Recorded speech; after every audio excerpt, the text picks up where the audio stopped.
Baik, bismillahirrahmanirrahim. Assalamualaikum warahmatullahi wabarakatuh. Selamat pagi Bapak Ibu semua. Alhamdulillah kita pada pagi hari ini masih diberikan banyak kenikmatan ya. Tadi pagi sudah ada tausiah, Masya Allah, tausiah rohani ya. Tausiah rohani, Masya Allah, temanya juga Masya Allah saya lihat, tapi mohon maaf belum bisa bergabung. Sebenarnya ini topik usulan dari Pak Dar ya. Pak Dar beberapa bulan yang lalu mengajukan beberapa tema begitu, dan itu sangat membantu ya. Matur nuwun ya Pak Dar. Karena kadang tuh saya bingung apa ya butuhnya Bapak Ibu itu terkait apa ya gitu.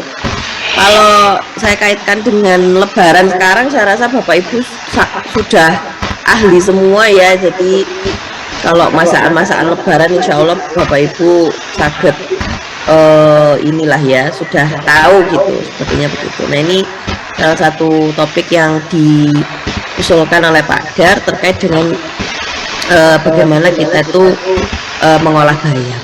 Nah, tentu saja sebelum kita mengetahui gimana sih caranya mengolah bayam, sebenarnya tadi yang disampaikan Pak Gatot itu juga sudah betul sih ya, cuma nanti kita mungkin menguatkan ya kenapa kok kita harus mengolahnya dengan cara seperti itu, kemudian membersihkannya harus bagaimana misalkan, atau menyimpan bayamnya itu seperti apa gitu. Nah, mungkin kita awali dulu ya, sebelum kenapa begitu, kita awali dulu dengan kita ketahui terlebih dahulu apa yang terkandung di dalam bayam itu sendiri.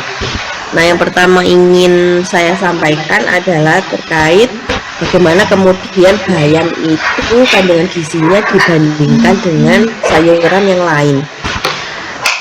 Jadi kalau dilihat di sini Bapak Ibu, ini ada 20 buah dan sayur yang sudah digolongkan ya oleh yang menulis ini. Sepertinya ini antara orang Rusia atau sejenisnya ya. Penulis ini menuliskan urutan buah dan sayur dengan kandungan nutrien adequacy score dan nutrien density score yang paling tinggi. Mungkin sebelumnya saya jelaskan dulu ya, maksudnya nutrition adequacy score itu apa. Jadi di sini itu adalah skor di mana zat gizi dari setiap sayur itu dibandingkan dengan reference value-nya. Jadi dibandingkan dengan nilai pedomannya ya, atau kalau di Indonesia itu dibandingkan dengan angka kecukupan gizinya. Jadi jumlah zat gizi yang terkandung di sayur dan buah itu kemudian dibandingkan dengan angka kecukupan gizinya, seperti itu. Kalau yang nutrient density score itu adalah membandingkan yang adequacy score tadi atau angka kecukupannya dengan densitas energi. Jadi dibagi dengan densitas energi atau kepadatan energi. Jadi intinya bahwa NAS dan NDS ini itu mengindikasikan seberapa baik ya sayuran dan buah ini ya, terutama bayam, dibandingkan dengan sayuran yang lain dalam mencukupi kebutuhan kita ya Bapak Ibu.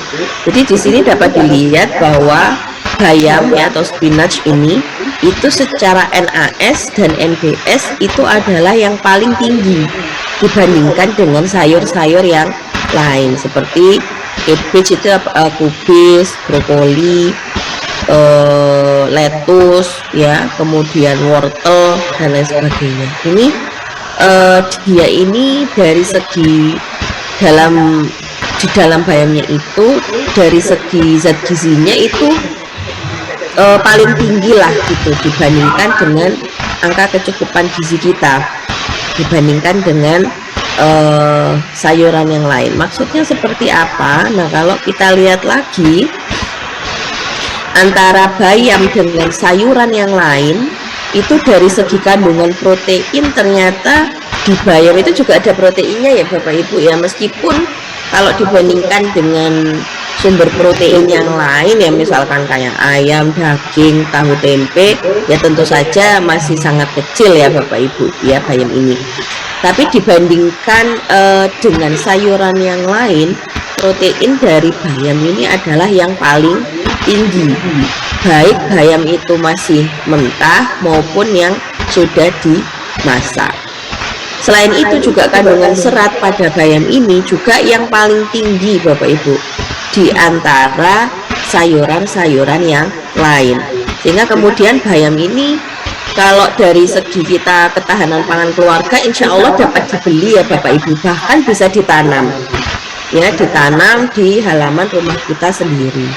Nah ini sangat baik sekali ya. Kemudian kita kandungan seratnya ya bagi Bapak Ibu yang memiliki riwayat penyakit jantung atau riwayat penyakit degeneratif yang lain, kita tahu serat ini sangat penting untuk membantu menjaga kadar lipid atau kadar lemak dan kadar gula darah, misalkan seperti itu. Jadi ini bayam ini yang paling tinggi dibandingkan sayuran yang lain. Kemudian kalau kita lihat dari segi mineralnya, yang tentunya ini sangat berguna juga, nanti kita akan sampaikan gunanya apa. Ini bayam ini termasuk yang paling tinggi Bapak Ibu ya dari segi mineral, dan cukup bervariasi mineral yang ada di dalam bayam itu. Jadi ada zat besinya, ada kalsium, ada potasium ya. Potasium ini kalium ya Bapak Ibu ya.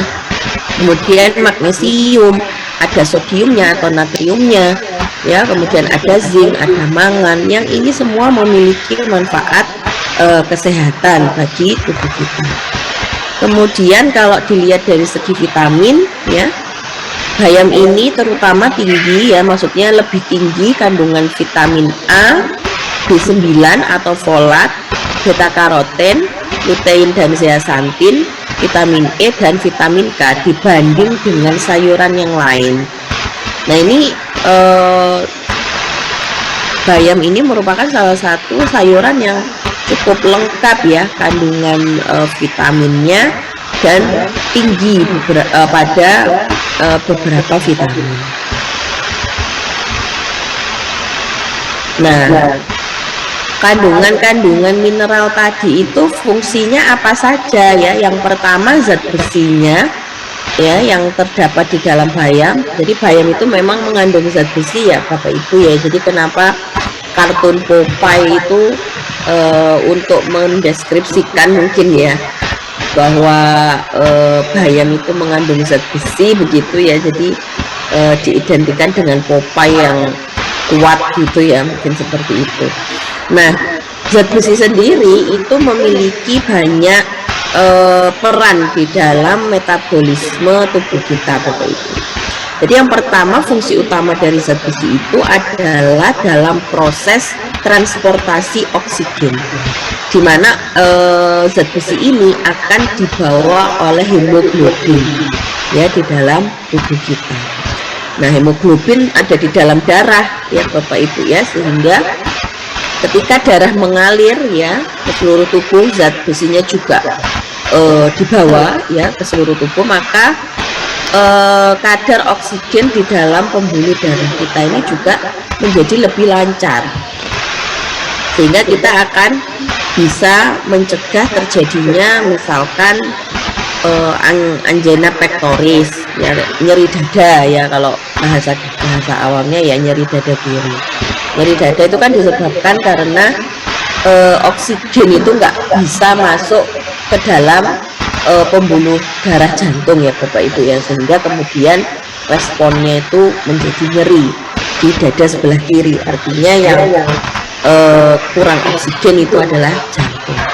Kemudian zat besi ini juga berperan dalam sintesis DNA, dimana kita mungkin sudah tahu bahwa DNA itu adalah membawa semua informasi genetik yang ada di dalam tubuh kita, sehingga tubuh kita bisa memproduksi hormon, memproduksi enzim-enzim ya, itu karena tubuh kita itu membentuk DNA atau memproduksi DNA, termasuk juga transport elektron yang berguna pada proses pembentukan energi Bapak Ibu ya. Jadi bagaimana kemudian makanan kita itu dipecah ya, di metabolisme kemudian menjadi energi untuk sel-sel kita ya, untuk badan kita. Nah itu karena adanya transport elektron ini. Nah kemudian zat besi ini sangat berperan pada transport elektron.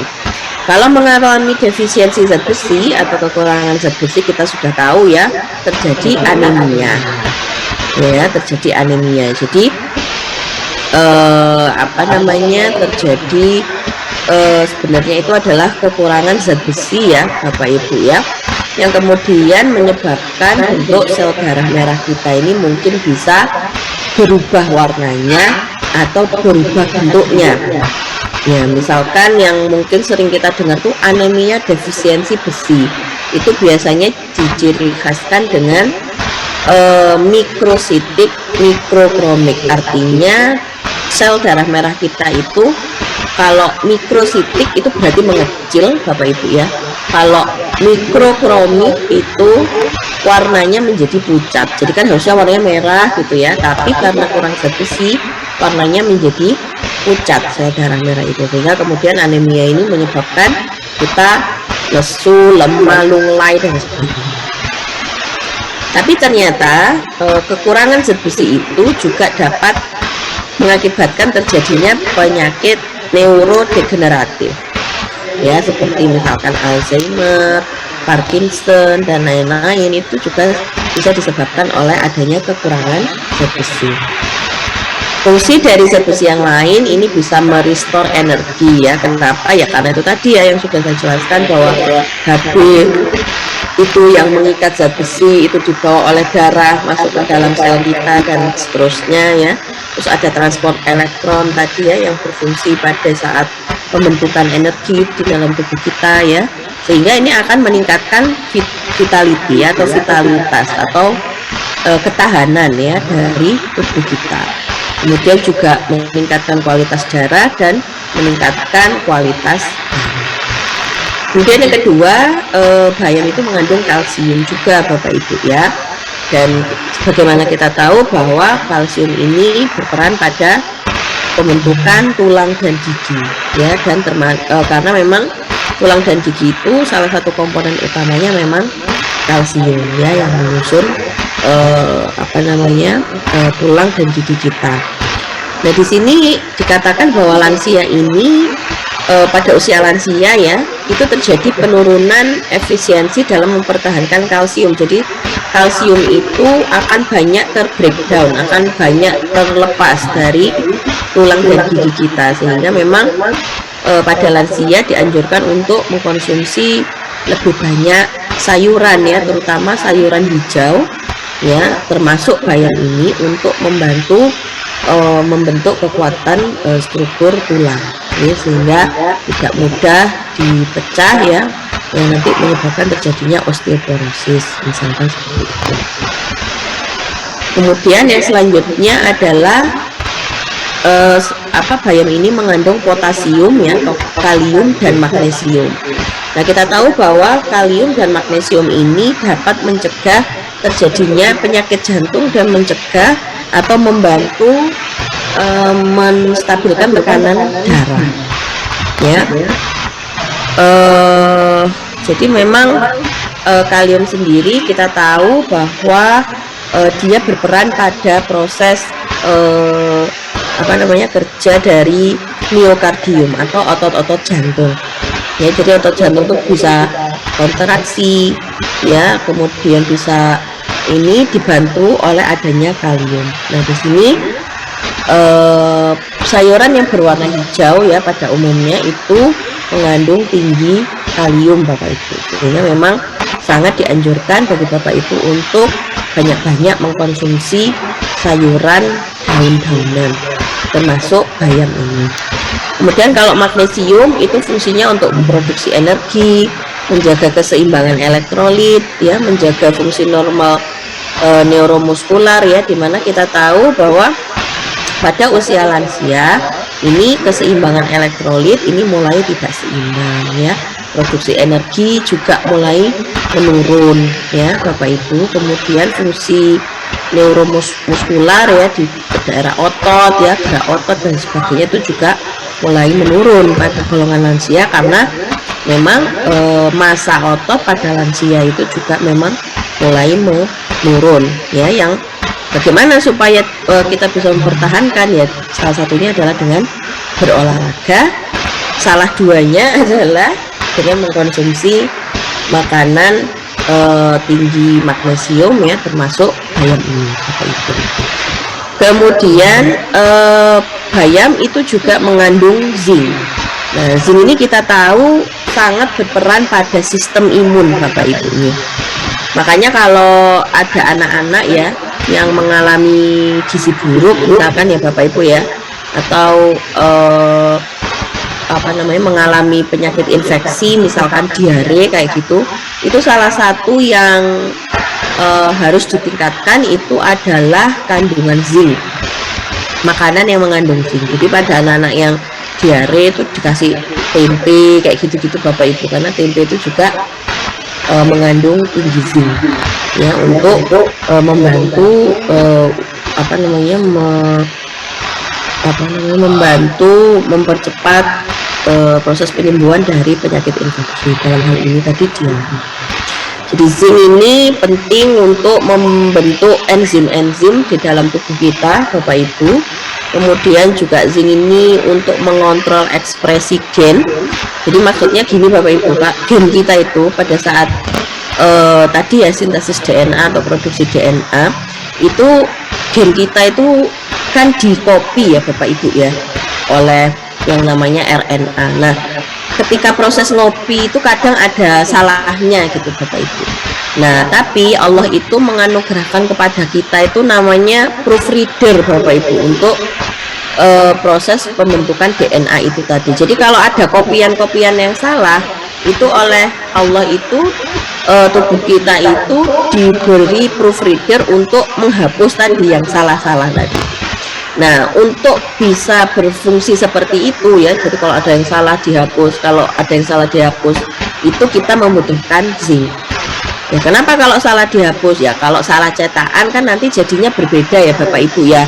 Harusnya, misalkan kalau digambarkan harusnya itu bentuknya segitiga, tapi karena salah jadinya bentuknya segi empat gitu. Jadi nanti enzim yang terbentuk menjadi mungkin tidak baik ya, atau berubah fungsinya seperti itu karena tidak bisa mengontrol ekspresi gen. Nah, maka zinc di dalam makanan, utamanya di sini adalah dalam bayam, termasuk di dalam bayam, itu membantu tubuh kita untuk mengontrol ekspresi gen, supaya tadi ketika DNA terbentuk itu ketika ada kesalahan-kesalahan bisa dibetulkan ya sebelum menjadi protein.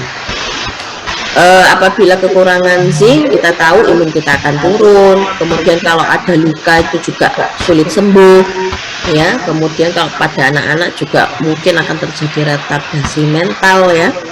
Jadi itu tadi pada anak-anak diare, anak gizi buruk diberikan suplementasi zinc untuk mencegah terjadinya juga retardasi mental. Selanjutnya, bahwa bayam ini mengandung mangan. Ya, mangan ini bukan makan ya Bapak Ibu ya. Jadi salah satu zat mikro nih namanya mangan. Mangan ini berfungsi untuk fungsi kerja dari otak ya, karena mangan ini dia dapat membantu pembentukan enzim namanya glutamin sintetase, dimana glutamin sintetase ini sangat penting untuk kerja dari otak kita. Dan itu juga mangan itu dapat membantu tubuh kita untuk terkait fertilitas ya, jadi terkait dengan kesuburan. Kemudian bayam juga mengandung vitamin A dan beta karotin, dimana kita tahu bahwa vitamin A itu berperan dalam kesehatan mata ya, penglihatan kita Bapak Ibu ya.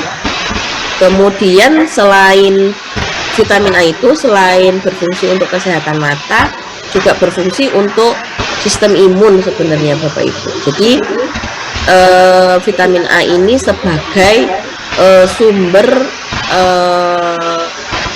apa namanya itu ya, bukan anti-inflamasi ya, jadi mencegah terjadinya inflamasi di dalam tubuh kita, termasuk juga membantu pertumbuhan dan perkembangan sel-sel ya. Jadi sel-sel itu kan di dalam tubuh kita itu kalau rusak dia harus dimatikan terus diganti yang baru. Nah ini dibantu oleh adanya vitamin A. Vitamin A sendiri itu juga merupakan antioksidan Bapak Ibu. Jadi makan makanan sumber vitamin A itu berperan sebagai antioksidan.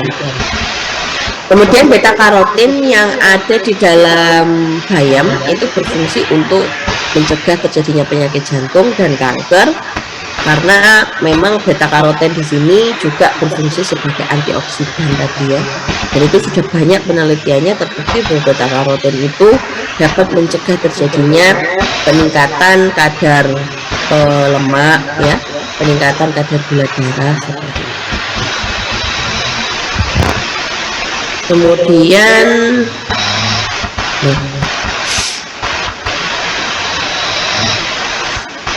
manfaat yang lain tadi ada vitamin B6, B9 ya. B6 itu untuk memori ya. Kemudian B9 atau folat itu untuk perkembangan janin ya. Maka ibu-ibu hamil itu diusahakan supaya dapat mengkonsumsi sayuran yang berwarna hijau ya, termasuk bayam ini. Kemudian mengandung vitamin E tadi, vitamin E ini juga berfungsi sebagai antioksidan sehingga bisa mengurangi resiko terjadinya serangan jantung, stroke, Parkinson begitu. Kemudian vitamin K itu juga tinggi di dalam bayam tadi ya, dan vitamin K ini fungsinya adalah terkait dengan proses penjendalan darah ya, dan termasuk juga bersama dengan kalsium itu menjaga kesehatan tulang. Kemudian lutein dan zeaxanthin itu terkait dengan fungsi penglihatan. Kemudian ada flavonoid. Flavonoid ini bisa mensupres atau menekan appetite atau menekan nafsu makannya. Jadi dengan memakan bayam ini ya, dengan jumlah yang cukup, maka kita bisa menurunkan kalori ya, karena nafsu makan ini dapat ditekan ya. Kemudian ternyata juga bayam ini mengandung omega 3 Bapak Ibu, meskipun memang tidak setinggi omega 3 yang ada di dalam ikan ya, tapi bayam ini ternyata juga mengandung omega 3, dimana kita tahu ini sangat penting ya bagi kesehatan jantung dan pembuluh darah. Kemudian warna hijau dari daun itu ya karena ada kandungan klorofil ya Bapak Ibu di situ. Dan klorofil sendiri diketahui dia sebagai antiinflamasi dan anti kanker. Jadi mencegah terjadinya penyakit kanker. Nah, Bapak Ibu, dengan kandungan gizi yang seperti itu, maka kemudian bagaimana kita bisa handling atau apa ya bahasa Indonesianya ya, handling itu ya, memperlakukan bayam ini dengan baik dan benar ya. Pertama terkait storing and washingnya ya, jadi bagaimana kita memilih kemudian menyimpan dan mencuci bayam. Kalau memilihnya ya, hendaknya kita memilih bayam yang segar ya, tentu saja Bapak Ibu. Kemudian warnanya itu antara hijau muda sampai dark green ya, jadi hijau tua. Bahkan sekarang ada bayam merah, itu juga baik sekali ya Bapak Ibu. Kemudian nah untuk menyimpannya ini disarankan kalau bayam ini bisa dibungkus ya Bapak Ibu ya, tapi pada saat nalinya itu tidak boleh terlalu kencang. Jadi ya kalau dimasukkan kresek gitu ya di tali biasa begitu, jadi ada udara di sekitar bayam tersebut ya. Tapi memang harus seal plastic bag. Jadi itu tadi plastik bagnya atau kreseknya itu jangan terbuka. Jadi harus ditali kreseknya. Tapi menalinya tidak boleh terlalu kencang supaya ada udara di dalam kresek tersebut. Kemudian bisa disimpan di kulkas ya Bapak Ibu dengan penyimpanan dengan cara seperti itu, ini bayam dapat dipertahankan warnanya ya, kesegarannya sampai 4 hari. Kalau lebih dari 4 hari ya mungkin sudah mulai membusuk ya, seperti itu. Nah, catatannya lagi, kalau mau disimpan di dalam kresek tadi, itu jangan dicuci dulu Bapak Ibu. Kenapa? Karena kalau dicuci dulu itu nanti bayam itu menjadi lembab, sehingga lebih mudah busuk, sehingga tidak bisa disimpan sampai 4 hari. Jadi ketika beli, semisal mau disimpan, sudah langsung ditaruh di di kresek begitu, terus ditali, disimpan di dalam kulkas. Nah, nanti kalau mau mengolah, nah itulah baru dicuci bersih ya sebelum diolah ya, mungkin ada tanah-tanah atau apa seperti itu. Nah, kalau saya biasanya kalau pas sempat, biasanya kan saya itu food prep ya Bapak Ibu. Jadi sayur-sayur, lauk-lauk yang saya beli itu saya kalau bayam itu saya petii dulu ngaten nggih. Tapi nggak saya cuci, saya masukkan plastik atau kresek begitu. Jadi nanti kalau mau masak kan nggak repot metii ya. Ya namanya juga ibu bekerja ya Bapak Ibu ya. Yang kalau sekarang berangkat jam 6 pulang jam 6 gitu. Seperti itu, sehingga wanita karir itu namanya Bu. Kenapa? Wanita karir. Iya betul. Iya, jadi manajemennya seperti itu. Jadi ada food prep, jadi dipetii, dimasukkan. Kemudian nanti kalau mau dimasak, nah itu baru dicuci seperti itu. Nah, kemudian memasaknya itu bagaimana ya sebaiknya gitu untuk mengoptimalkan semua manfaat yang ada di dalam bayam tadi. Pertama, kalau bayam yang mentah ya tentu saja kayak ada rasa-rasa besinya gitu ya Bapak Ibu ya, kayak ada rasa-rasa metalik gitu. Jadi memang disarankan untuk mengkonsumsi bayam itu tidak dalam bentuk yang mentah. Jadi memang harus dimasak terlebih dahulu. Entah memasaknya itu ditumis ya, entah memasaknya itu direbus ya, seperti bening bayam itu kan nama tekniknya kan direbus ya Bapak Ibu. Itu juga dipersilakan. Tapi kalau menurut yang saya baca itu pengolahan yang paling baik itu sebenarnya di steam. Steam itu apa ya Bapak Ibu bahasa Indonesianya? Kukus ya. Jadi misalkan kita bikin tahu kukus dikasih bayam gitu, dirajangi kasih bayam, itu bisa lebih mengoptimalkan potensi gizi dari bayam. Kemudian sauting itu tumis ya, ditumis itu juga lebih baik dibandingkan direbus ya. Kemudian microwaving spinach, jadi mungkin ini teknik yang kalau bagi orang Indonesia mungkin agak-agak belum familiar ya Bapak Ibu. Kita kan kalau bayam pada umumnya ya di bening, kalau enggak dibobor ya, atau di keripik bayam mungkin seperti itu ya. Jadi sebenarnya ternyata bayam ini kalau melihat resep-resepnya orang luar itu sebenarnya banyak sekali ya dicampur ya di dalam makanan yang di microwave misalkan seperti itu ya. Jadi memang sekali lagi sarannya bayam ini sebaiknya memang dimasak, jadi bukan dilalap pakai lalapan nih. Betul, tapi kalau tadi sarannya ditumis itu apa enggak campur dengan minyak ya? Kalau tumis minyaknya dikit Pak. Oh iya. Iya seperti itu. Dan minyaknya juga nggak harus minyak kelapa sawit kan Pak, pakai minyak zaitun itu juga bisa dan malah menambah cita rasa sepertinya ya kalau pakai minyak zaitun itu. Nah tapi Bapak Ibu, catatannya adalah Bapak Ibu boleh mengkonsumsi bayam, tapi catatannya bahwa bayam ini juga adalah makanan sumber oksalat, di mana oksalat ini dia dapat meningkatkan resiko pembentukan batu ginjal. Jadi kalau ada di antara Bapak Ibu yang mungkin ada riwayat batu ginjal ya, misalkan seperti itu memang harus menghindari daun-daunan ya, termasuk bayam ini. Bayam ini termasuk tinggi oksalatnya. Hal lain ya, makanan yang lain yang mengandung tinggi oksalat itu kacang-kacangan, biji-bijian, berry-berry itu ya, stroberi misalkan ya. Kemudian soy produk, tempe, tahu itu juga lumayan tinggi oksalatnya. Jadi kalau ada yang mengalami batu ginjal, nah ini memang makanan ini perlu dihitung-hitung lagi gitu, atau memang tidak bisa dikonsumsi terlalu banyak seperti itu. Kemudian, nah ini salah satu contoh saja ya Bapak Ibu ya, saya coba resep gitu, selain bening bayam, selain bubur bayam mungkin ya.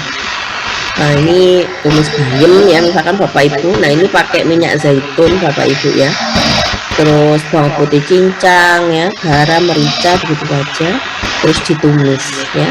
Kandungan gizinya 41 kalori, 2 gram protein, 3 gram lemak, dan 4 gram karbohidrat ya. Jadi kalau tadi konsumnya itu ada di lemak, sebenarnya dengan 2 sendok teh minyak zaitun ini lemaknya ada 3 gram ya Bapak Ibu. Lemaknya berapa? Kalau misalkan kebutuhannya 2000 begitu, lemak itu mungkin di 25% dari 2000 itu adalah 500 dibagi 9 itu sekitar 500 dibagi 9 itu sekitar 50-an gram ya Bapak Ibu ya. Jadi 50 gram lemak kebutuhan Bapak Ibu sehari, kalau kebutuhan kalori sehari Bapak Ibu 2000. Jadi kalau dengan tumis bayam misalkan sekali gitu ya, lemaknya sangat sedikit gitu. Seperti itu. Kemudian mungkin contoh lain, ini ada mungkin suka spaghetti ya, mungkin spaghetti sebagai pengganti nasi, mungkin kalau misalkan bosen ini juga bisa menjadi alternatif. Bisa ditambahkan tomat cincang misalkan gitu nih, minyaknya pakai minyak zaitun. Terus ayam tanpa kulit ya, bisa pakai paha atau dada juga bisa, yang lebih sedikit lemaknya. Garam, bubuk merica, daun basil, terus ada bayam di situ, bawang putih sama spaghetti ya, diosreng gitu saja. Terus bayamnya ini sebagai sayurnya ya, karena mungkin kita tahu bahwa kadang spaghetti itu kan nggak ada sayurnya ya Bapak Ibu ya. Jadi kadang kalau di resto-resto itu kan cuma spaghetti sama daging asap misalkan ya, atau ayam begitu. Nah ini bayam ini sebenarnya bisa dicampurkan sebagai salah satu sumber serat juga.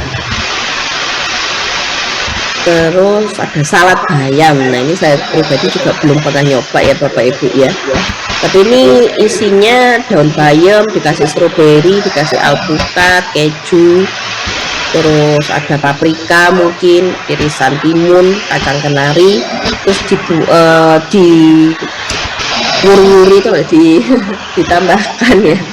ditambahkan sausnya itu ada minyak zaitun, ada vinegar ya, balsamic vinegar, madu, mayones, garam, dan lada ya. Bisa jadi salah satu alternatif snack ya. Snacknya itu biasanya kan kita sarankan kalau bisa Bapak Ibu snacknya juga sayur dan buah gitu.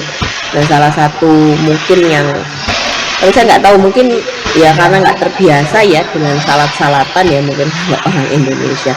Ini salah satu alternatif saja bahwa bayam ini juga bisa dijadikan salad. Tapi mungkin bayamnya kalau yang ini itu nggak dimasak Bapak Ibu, tapi mungkin kalau kita mau tadi sebaiknya itu dimasak, maka mungkin bayamnya ini bisa kita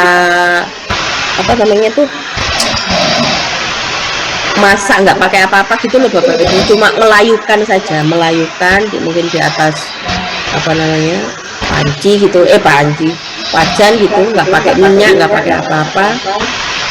Kayak kalau saya tuh kayak ngenyos selada tuh Bapak Ibu, saya biasanya nggak pakai minyak, nggak pakai apa-apa, pokoknya seladanya dibuat aja gitu, nanti terus airnya keluar sendiri gitu. Nggak bisa dipakai untuk lalapan tadi ya, iya, tapi harus dulu Pak, Kalau saya bayam itu kalau lalapan itu tetap saya apa Pak itu namanya bleaching dulu. Jadi Oh, bleaching itu masukkan air mendidih 5 menit gitu. ya, ya. Tadi tidak mentah ya, intinya nggak mentah. Ya intinya enggak mentah tetap. Karena kayak yang lain-lain kan masih bisa mentah, kan kubis masih bisa mentah, Iya. ya, kacang panjang masih bisa mentah kan gitu kan. Iya. Tapi saya kacang panjang itu juga saya bleaching Pak. Oh, di blending juga. Iya.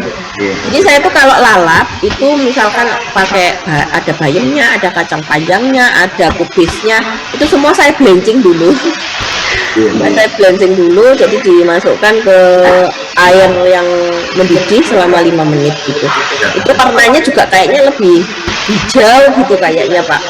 Secara warna itu juga lebih hijau, terus nggak mentahan. Terancam tuh mentahan juga loh Bu Cleo. Nah, nggih, padahal terancam kan mentahan Pak. Mentahan Tapi itu juga. saya nggak di bleaching dulu kalau terancam. Gitu. Gitu. Saya rasa itu Bapak Ibu yang dapat saya sampaikan. Jadi bayam ini sangat baik nih kandungan gizinya dan segala macam, dan sebetulnya kalau lihat di Google gitu banyak sekali alternatif resep ya terkait bayam ini, namun itu tadi saya berikan contoh yang kira-kira bisa diadop lah gitu, menjadi inspirasi mungkin Bapak Ibu supaya ngolahnya nggak beningan terus gitu ya, bayam terus atau mungkin bobor gitu ya. Kalau saya tuh bayam itu kayaknya cuma 2 itu Pak Bu soalnya antara bobor atau bening.